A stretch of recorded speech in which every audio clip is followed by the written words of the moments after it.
You're very welcome to another episode of the Scaling Your Business podcast. For this episode, we're back in Ireland to be joined by Noel Maher, the co-founder and CEO of the Full Stack Group. Noel, you're very welcome to the show. Cheers, Rian. Thanks for having me. As I said Just earlier, to have you. the weather's amazing these days, so can't It's complain. so good. I've got the window open here. I haven't got a fan. I've got a fan in my own apartment, and I'm thinking of bringing it down here because I spend more time here than in my own apartment, which would make sense to bring it down. But Right. it comes in use at night time. I have the door open on one end and I have the fan at the other end, and it's just a consistent stream of cold air, which is beautiful. I know, yeah, where we're living, it's just kind of on the coast, but I'm amazed actually. Just the zero breeze, like the smoke coming out of the chimneys is just going straight up.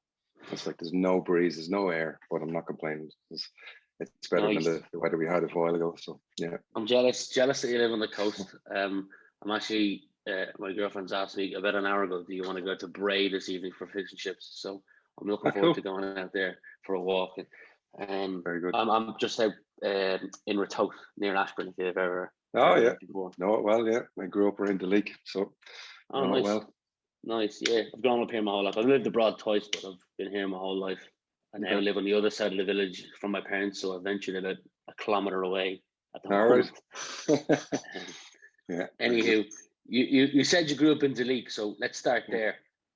What was your childhood like growing up in Duleek? Any favourite standout memories? Yeah, so I just grew up between like Duleek and Drogheda. Probably more on the Drogheda side, I'd say. Standout memories. Yeah, well, for me, it'd be the band. So I was in the band since I was 12, yeah, about 11, 12. And that was amazing. Yeah, it was a heavy metal band. Well, a couple of bands actually, sorry. It was a heavy metal band. And yeah, we did pretty well. We got signed eventually when we were about 20, maybe 21. And then we did a couple of tours well, around Ireland a couple of times, obviously. Some in the UK, Europe, and then we did a very short kind of 2-week tour in New York, which was serious crack, like great crack to have. But that was probably my most standout memory of kind of growing up in the area, because we did like a lot of gigs obviously around the Drogheda area, and Dublin, etc., and then around the country. But definitely that whole experience has just been amazing. So love to get back to it someday. That's the dream anyway. So at this stage, to get back to it. It was a good social life in that. Oh yeah. How much do we want to disclose on this? As much as you want. I know there was, yeah. Like I think one standout moment for me was it's kind of half when it came to fame. But do you remember the SFX in Dublin? It used to be a venue in Dublin. Where we were sponsoring, or we were supporting an act called Paradise Lost. I actually don't know if they're still going at the moment, but they're a big heavy metal act from the UK, and we supported them. But I remember when we pulled up outside the SFX, we got out of the van.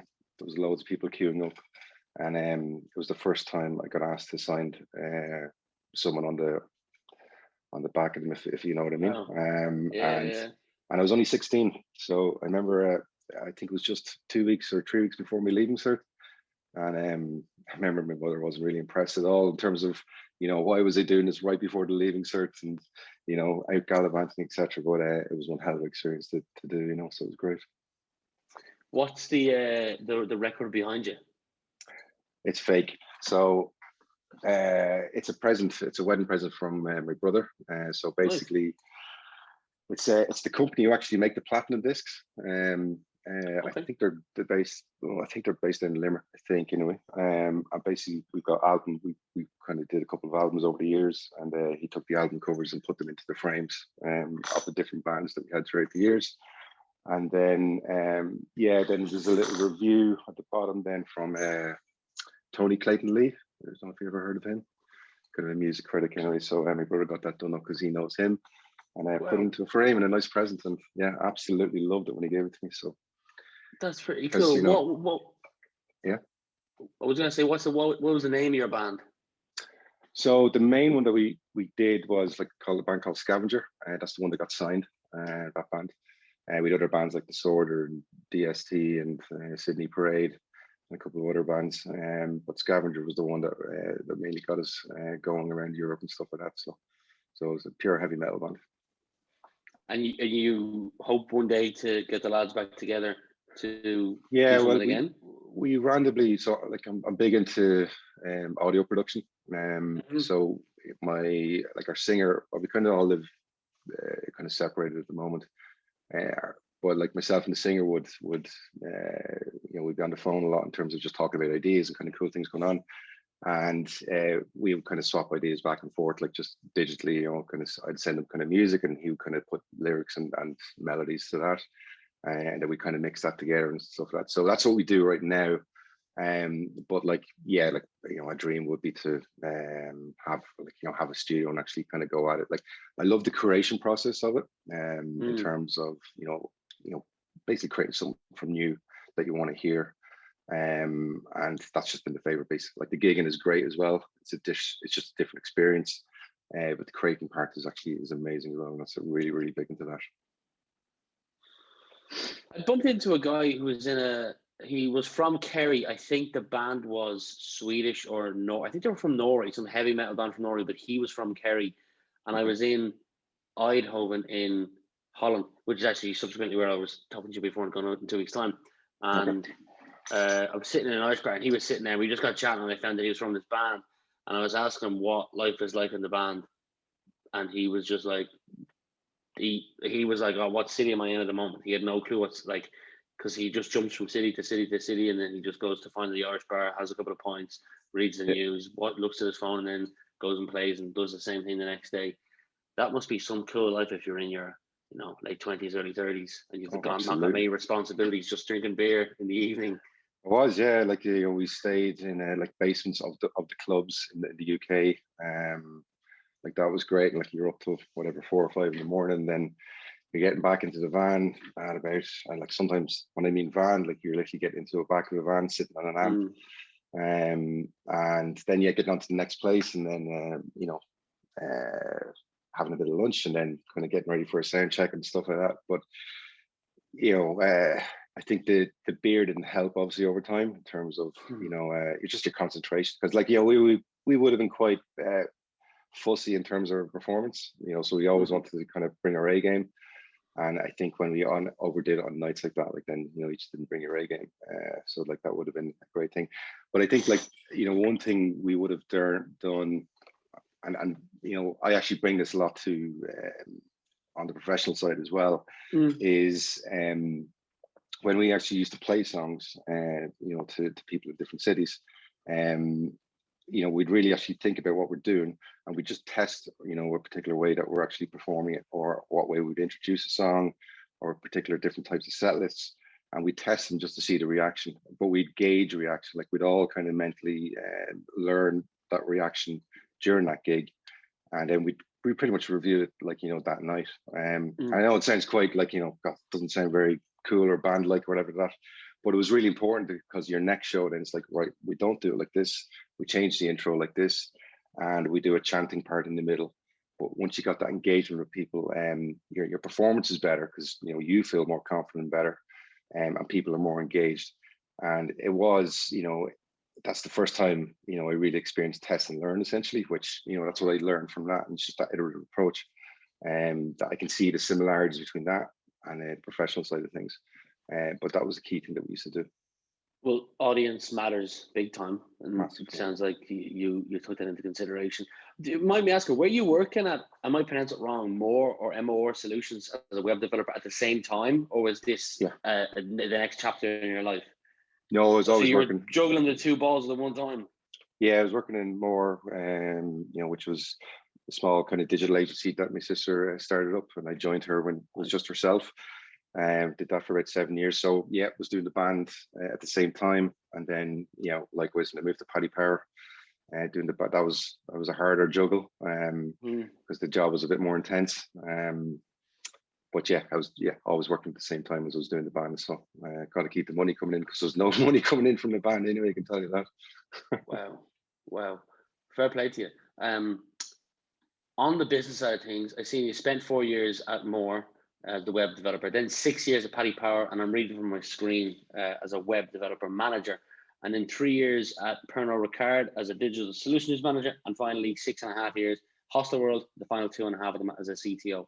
My question is, yeah, any key takeaways from the time working as part of a company with other people that allow you to build a network, hone any skill set, learn anything from leading a team of people before we get on to your current venture? any key takeaways? I think, like, to me, there was, let me see, I think there was, I would have felt like there's two kind of pivotal moments for me that would lead into the takeaways. One was when I was in Paddy Power.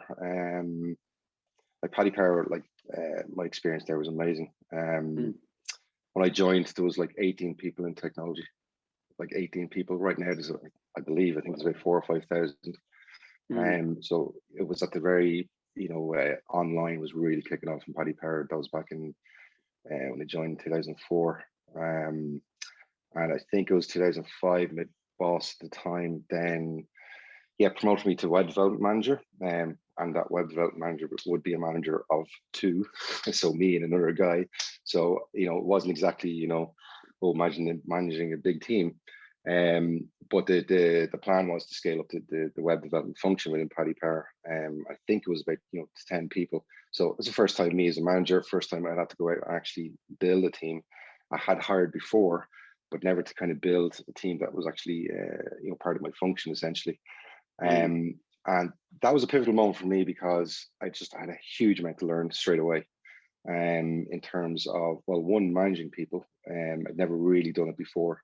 And then two was actually like, how do you pick a team? Like, do you pick a bunch of seniors? Do you pick a bunch of juniors? Like, how do you actually scale a team? I had no idea on structure on all that. So that to me, there was a lot of key learnings out of that. Now at the time, my boss, who was the CTO of Paddy Power at the time, John, for me, he's just been a mentor ever since my time from Paddy Power up until this day.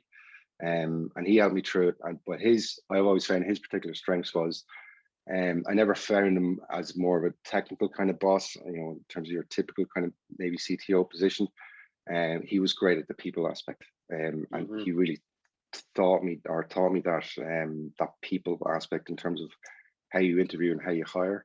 I always felt that he did it a bit more of a genuine, authentic, and real way. And I learned a huge amount from that. And he was a great people person. So for me, that's the learning I got was really about, like, when you're building your team, it's that people aspect was the key in terms of trust and all that kind of stuff. That to me was key. My other kind of pivotal moment was probably a bit more recent when I was in Hostelworld for the first 4.5 years.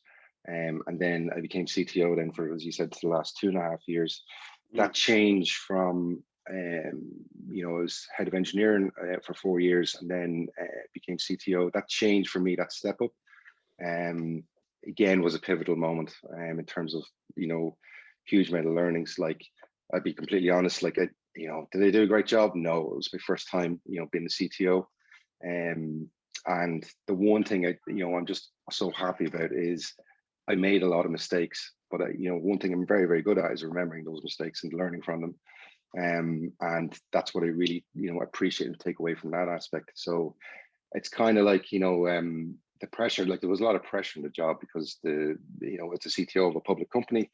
And when it's a public company, you've got a lot of responsibility in terms of, it's not just the product, it's not just the tech, there's a whole ream of different aspects. You've got security in there, you've got, responsibilities of roadmaps that meets product teams. There's just a lot of different things that come under your responsibility, really.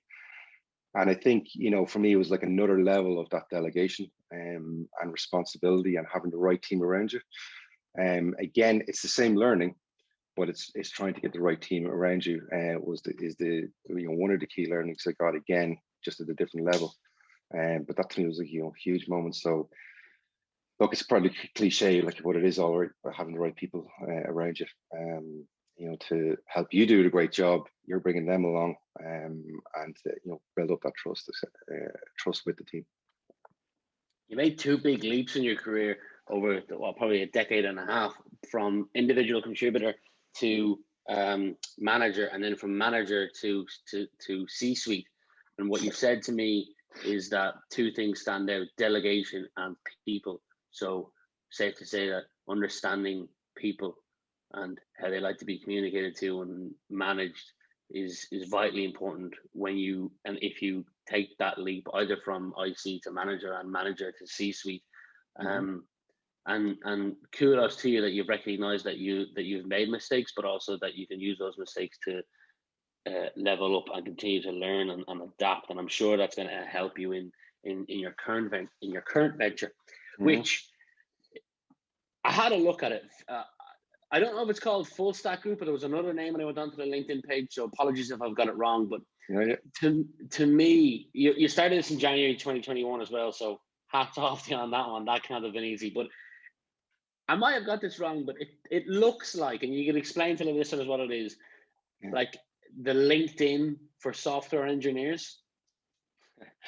Kind of like it's well, I suppose so. It's basically it's a network that's designed specifically for software engineers, who showcase their work and connect with other engineers to learn and better their personal brand, essentially, and their identity.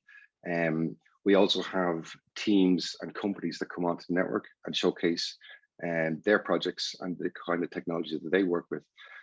The more uniquer aspect on it is really about showcasing the behind the scenes and feel of the culture of the teams from particular companies, and marrying that up with engineers that are on the network. So it really stems from, like I've been hiring since, for the last probably 17, 20 years. It's all the probably problems I would have experienced throughout my career, that, I wish this would have existed, essentially. So quite plain in that sense. And how I pictured it was like, your typical process is obviously for hiring is obviously, leading on trust in terms of you go to a referral network or your second degree network, and then you go to recruiters. Not to say the software engineering space is unique. However, it's a seriously challenging space, and obviously getting more and more challenging these days. But I always felt that, there should have been I felt like there was a third way to kind of go and scale teams and build teams and meet the right teams and the right engineers for these teams. And how I kind of, see it was around in the graphic design or creative space. You would have similar platforms that are like Dribbble and Behance. I don't know if any listeners would know them, but they're similar where, graphic designers would showcase their work. And what I love about that is it's actually about their work. So what I've experienced over the years was, to kind of give you an idea of kind of two stories that really stood out to me. Please. Was one where this is going back a fair few years now, where we hired an engineer, and it was much forward in the back end. So much more this engineer would be developing code, I could say, for the engine. So it wasn't very front facing product for end users. So very much more on the behind the scenes kind of thing. And we hired him in. It was about 6 months in, and he was doing a piece of work, and we needed a front end guy who would kind of give the user interface of what he built, to finish out the project. But this front end guy pretty much had gone on holidays for 2 weeks. We were under pressure to kind of get this feature out, and we pretty much no choices. Like, oh well, we're going to have to. We just got the scheduling wrong, so we're going to have to pause this out, push this out a small bit. He actually then said, well, actually, I've done Android apps in the past. So, I could give it a go in terms of like what we could do. Now, I was quite doubtful, but at the same time, though, I trusted the guy in terms of like, let's give him a go. It's great. Let's see if he learns something. Not going to hold on to it. And the guy turned around, and what he did was, no offense to the front end guy, was actually a hell of a lot better in terms of quality. And he even brought a design aspect to it. Now, what shocked me was none of this was ever on his CV. He never talked about an interview. Now, whether I think we might have asked, but he didn't, because he didn't lead with it. He didn't have the confidence in himself to, put it forward. So for him, these kind of front end apps that he was building was like a side hobby, things that he might do at nighttime or the weekends on his own. And it's not seen as like professional. And that kind of astounded me in terms of like, why, you're holding this piece back. You're actually, you're actually more of a full stack guy. You're better, and you're actually going to get better opportunities. So I've actually experienced that probably about about over 20 different times with different people. And this is actually quite typical of found. Now, I'm not saying generally all across the software engineering space, but we found it quite regularly. And that to me was just been, CVs, my opinion, CVs, I pretty much use them for note taking during an interview. I don't really read them. It's a quick scan in terms of where you've been, but that's about it. If you've got a personal website up there or GitHub for anyone who's up to speed on what GitHub actually is, you would browse that, etc., to find out more. But it's quite fragmented and you can't get a good feel. But ultimately, the thing stands is that a lot of people don't value themselves enough more or put their best foot forward. And CVs don't really let you do that. They can in a very descriptive sense. Whether you think about it from your hiring, you're getting a lot of different types of CVs coming through. So, you have to kind of try and isolate the different pieces within the CVs in terms of projects that people have actually done. That's quite hard because you want to validate it in more of a code sense and the structure sense, which then you have to go on to the likes of GitHub and, other different kind of communities to see where the projects are. But even then they don't have them there. So that's one part in terms of showcasing your projects. And where I think about that is your side projects, your hobbies are probably the most important piece of work you do as well as your professional ones. Because when you're doing your side ones, you've got no boundaries, you've got no rules, you've got no structure around you. And what that does, it turns on your creative mind and your learning mind a lot more. And these projects that they do, and like, believe me, we've like since February, we've been interviewing, hundreds of CVs or hundreds of engineers, not for a job, about this space because we want to learn, is our bias and our thinking, shared across other engineers, and it actually is. So they're showcasing their work on personal communities or private communities, and this work never ends up on their CV, but they're really strong developed engineers or developers, and it's hidden. So I want to uncover that essentially, but it's ultimately to give better value to the engineers themselves. And again, this is it's a bit of a weird paradigm in terms of there's a deemed shortage in the market, but I kind of think a bit of both in terms of, well, there might be a deemed shortage in the market in terms of the type of person you're looking for in terms of seniority, and maybe a particular niche kind of skill set you're looking for, or niche interest for that engineer, maybe so.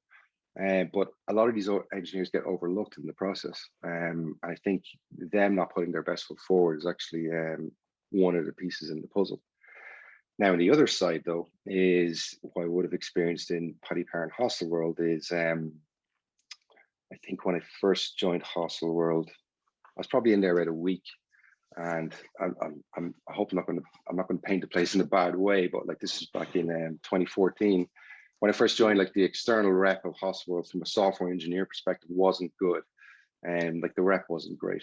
And the process, I suppose what led to that kind of bad rep at the time was really around, you might apply for a job, and if you were, I suppose, shortlisted, you just got sent a technical test in an email. No other communication. It was kind of very cold, you could say. And when I joined Hostelworld because my previous boss, Paddy, became CTO at Hostelworld, and he asked me to come on. So it was a different experience for me. But my first week there, I went to him and said, we have to improve our external rep here for hiring people, because we were looking to hire people, but having a bad rep makes the challenge even harder. So pretty much at the time, we wanted to expose our engineering culture, our technical culture, externally to the teams. Now, a lot of more established companies like your Stripes and etc. would do this, but there's a lot of other companies like Hostelworld size and even up a bit further, and definitely smaller ones, don't do this for a number of different reasons, because it's not really high in the priority list of things to do. But like us, we wanted to do it, but it was nearly at the bottom of the list. It's we'll get to it when we can, but it never comes to fruition. And I understand all the reasons for that. But then when you need to go and hire, it's suddenly important. And then you have to build that back up.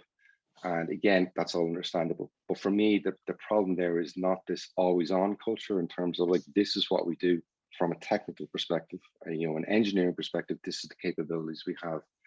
And more importantly, this is the kind of culture we have. And exposing that to me is really, really key to find and get the right team around you.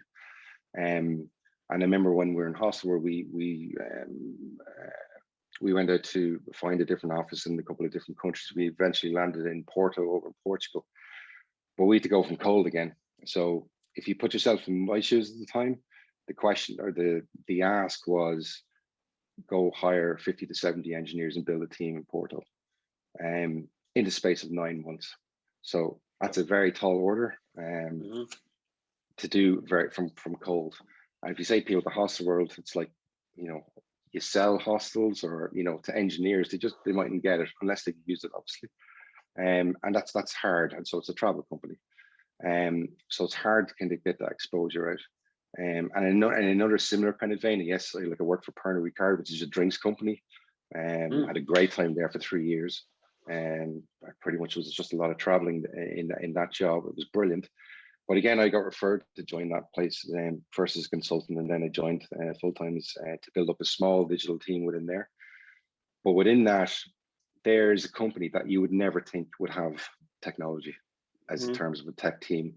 And the experience I had in that was like very little boundaries. It was all very creative. You get to do very, very cool stuff. You got to travel around the world and meeting other different tech agencies, how they build these big brand campaigns. It was entirely enjoyable, but you would never know in the world to apply for that place as a software engineer. And yet that's a sitting opportunity for software engineers. So I'd love to, again, expose those opportunities to software engineers that are sitting there. And I know these kind of companies, they might struggle or not be aware of the particular industry that they're in. But as I said, the whole space is quite challenging in a number of different ways. And it's not just tech companies. There's a lot of companies that need, and growing obviously more, that need that kind of digital and technical capability. And I just don't think it's getting showcased in the right way to the right group of people. That's a very long explanation. No, it was well done. It's interesting how you've gotten to this point, basically just taking things that have frustrated you over the last decade and a half, and created a business from it. At the start when you were talking, I wrote down doctors. There's this platform that doctors use that is essentially the doctor version of what you're creating. And they got last week, the week before, they got valued at over $1 billion. Pretty cool. There's this thing called the Butler model, and it's basically around. It started because the guy Butler was into tourism, and so it's for tourism development. So you pick an area like Bundoran, and it talks about these 5 stages of Bundoran, from discovery, people first discovering Bundoran as a place to go on holidays to, surfing, great place, and there's just local livers there, and then there's growth and development of Bundoran as a place to visit by holiday home, and then there's the success of Bundoran at its peak, and then there's this stagnation, and then there's a decline or a rejuvenation. So there's this kind of 5-stage cycle. And I imagine at your business, you're potentially, and if I'm to translate that kind of Butler model to work, you're in the discovery growth stage. So my question is, how do you build your brand? Is it paid social networking, word of mouth, pay well-known engineers to use the platform and then spread word about it? I know that Facebook started with the Harvard campus and then grew from there. So you got a similar plan where you got a focus group and then grow. I'll stop talking and let you talk. So right now, as I said, we've been talking to a lot of different engineers of like all different calibers, disciplines, etc. Ones who actually showcase work on different software engineering communities already. Clearly a big one is like Reddit. And going back to your point, we're kind of seeing ourselves as a mixture between,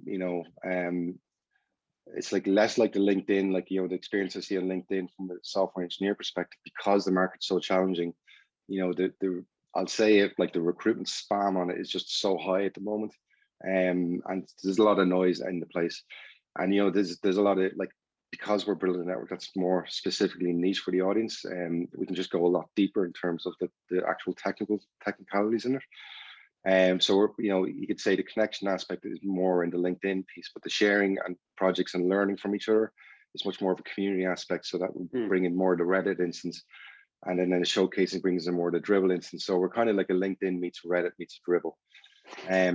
And now we're starting those communities in terms of sourcing communities from Reddit, obviously, in terms of interviewing those engineers, obviously our own referral networks, learning from those people, and seeing the common patterns, whatever it is, and validating our bias and also uncovering challenges that they're finding. And again, COVID has probably brought it up even more in terms of we're definitely seeing a lot more people leaning towards that want of a freelance model, but not like more of a permanent freelance, a safe freelance model, you could say, in terms of remote working with a company, but building what they want to be built. So there's opportunities there for engineers to build out company or products that R&D products say that companies actually want to initiate on. But going back to your question, I think we're sourcing from those communities, but then our own referral networks, and then likewise, touching base with our network in other companies, and like other CTOs and directors, engineers, etc., just to understand their challenges. And like up until this point, everything's pretty much been there's definitely new learnings. I think we're heading in the right direction in terms of we iterate and change as we go, but it's definitely leaning in the right way in terms of what we think so far in terms of validating our own experiences that's shared across everyone else. I think the more broader cast one, like we're pretty much we've been at the discovery phase for the last probably 4 months, I'd say. We've done a bit of a product build. That's been going great, but we didn't want to go too far, obviously. So we pretty much we're at an iterative stage now. So we've opened it up to kind of get more people in, pretty much more than early adoption phase, and we're learning at that pace at the moment. So that's been going amazing at the moment, and yeah, it's just look, it's been fantastic. So to this date, so far, great change in life as well. So. That's a huge bonus. That is. You mentioned CTO. I think his name is Dharmesh. He's a CTO and co-founder of HubSpot. He recently spoke about his frustration with platforms like LinkedIn, and if he was to come in and wave a magic wand, he's actually offered someone 5 million and a 7-figure domain is what he said, to build a different version of LinkedIn on the blockchain. So it's powered by the blockchain, where you can, offer your services, but there's a cost associated with it. Or if you want to message people, there's a cost associated with it. But if they accept it, then they get paid for accepting your messages rather than just getting a lot of spam, and then you get a response from them. And also ratings as well is something I think he spoke about, where if you were to rate me, then or endorse me, it would increase probably the level of hierarchy I am on the platform, because I've been endorsed by Noel Maher and vice versa, and the profiles are associated. And it was interesting to see that there's, I don't know if we're on the cusp of a potential new social platform built from the likes of those CTOs that might eventually cash out and go, all right, what's my next project? I think I hear this in a lot of podcasts in the States, and it's been going on for a while, obviously. But the unbundling of these wider platforms, is obviously up and running. Discord would be a great example of there. And I think absolutely, because like serving the community at a more narrower niche, and bringing in the different types of features that can only suit that niche, makes really just makes a ton of sense in terms of the community. What makes the community feel more valued. And again, I suppose in our space, it's we're really about the betterment of the engineer. Like, it's, as I said to you earlier on, it's about getting their best foot forward, and like giving them the best opportunity. Like, for example, I like to think I've got a good network that's built up over time. But when I look at my LinkedIn network, it's it's obviously a good degree mix, which is is good, but it's also some part it's not really helpful in terms of some things I want to do. But professionally, like, I'm always going to be in the software and engineering space. So like I would argue maybe 40% of my network is just not going to be interested at all. But even in that network, I want to either connect and collaborate in different ways, and that's more software engineering specific. So if I actually had a platform in front of me, like, how would I scale a team today, and how would I scale a team of people that I know I can connect to, or I can see they're connected to based off a referral or based off someone they've worked with before. Like, yes, you can see that on LinkedIn, but I'm going to sound harsh as if I'm having to go with LinkedIn, but it's the quality of the connection that I would have judgment on. When I look to hire people or see people, it's about that trust element. And it's like, okay, they've worked with this person before, they've worked in this company before. It's hard to get that in a very authentic way, I'll say, really. And that's what we're focused on in terms of, it's that relationship build and that connection of actually the authenticity behind it. And that might sound a bit like dreamy, but like, that's actually our aim, to do that and to connect those two opportunities together in terms of, companies and teams and companies, from startups to SMEs to larger companies with these engineers, because they are there. But, as I said, they mightn't be valuing themselves as much, or they're up for different projects. Like, I think another good example actually is one of our teams, smaller teams within the last company, is 3 or 4 engineers, and they've all left and they all work for different companies. But a great example is these guys meet up at the weekend, and like, they pretty much hack together whatever projects they're working on. Now they're a quality A team. Now, if you could actually get them to work on a project for you, there's a team that gel together. They know how they work together. That's really hard to find, especially when you're trying to pick and match, etc. You get all their qualities, straight away. So for me, we're putting up a project on our own platform here, in order to, build a couple of features for the full stack network. So we're trying to make it a bit more open source to add more value to the network and to the platform.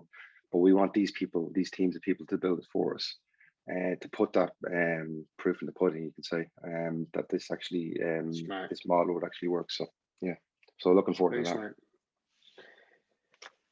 I've got a couple more questions for you because we're coming up on time.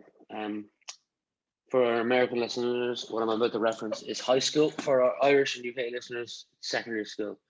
If Noel Maher was in charge of adding a mandatory subject to the secondary school curriculum, what would it be and why?